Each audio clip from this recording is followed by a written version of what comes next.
আমাদের আমাদের শিক্ষক হিসেবে চাওয়া, আমি আমি আমার নিয়োগ হচ্ছে শিক্ষকদের জন্য, মানে ছাত্রদের জন্য। আমি ছাত্রদের জন্য আমি আমি শিক্ষক হিসাবে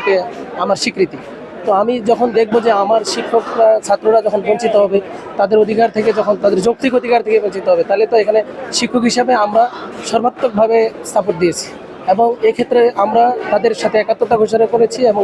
দাবি যতক্ষণ পূরণ হবে না এই ছাত্রদের, এবং ছাত্ররা কিন্তু আপনার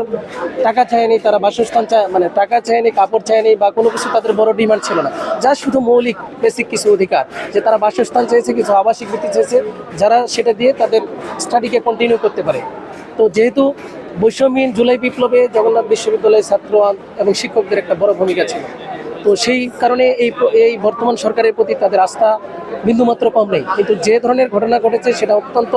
মর্মাহত এবং দুঃখজনক। বিশেষ করে আমি ব্যক্তিগতভাবে একজন শিক্ষক হিসাবে প্রধান উপদেষ্টা, বর্তমান তথ্য উপদেষ্টার গতকালের বিরুদ্ধে আমি চরমভাবে নিন্দা জানাই। একজন সম্মানিত ভাইস চ্যান্সেলর এবং প্রশাসনের ঊর্ধ্বতন মহলের যারা ব্যক্তি রয়েছেন, তাদের সাথে একজন উপদেষ্টার যে কথোপকথন, সেটা কোনোভাবেই একটা লিমিট ক্রস করার থেকে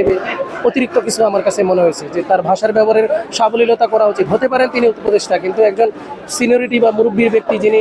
আপনারা জানেন যে 5ই আগস্টের পরে বিশ্ববিদ্যালয়ে যতগুলো ভাইস চ্যান্সেলর বা প্রশাসন এসেছে, তাদের কথা বৈষম্যহীন সমাজ প্রতিষ্ঠার লক্ষ্যে যোগ্য দক্ষ ব্যক্তিকে দেওয়া হয়েছে এবং সেই ক্ষেত্রে কারো কার্পণ্যতা ছিল না, এবং সেই ধরে বিশ্ববিদ্যালয় প্রশাসন কিন্তু সার্বিকভাবে আমাদের সহযোগিতা করে যাচ্ছে। কিন্তু যখন বিশ্ববিদ্যালয়ের হাতে, প্রশাসনের হাতে যে বিষয়গুলি নাই, বাজেট এবং আপনার হলদারের জন্য যে আপনার একনেকের যে এজেন্ডাভুক্ত প্রকল্প, সেগুলো তো আর বিশ্ববিদ্যালয়ের ফান্ড না, এটা মন্ত্রণালয় এবং প্রধান উপদেষ্টার কার্যালয় ইউজিসির সাথে সম্পর্কিত।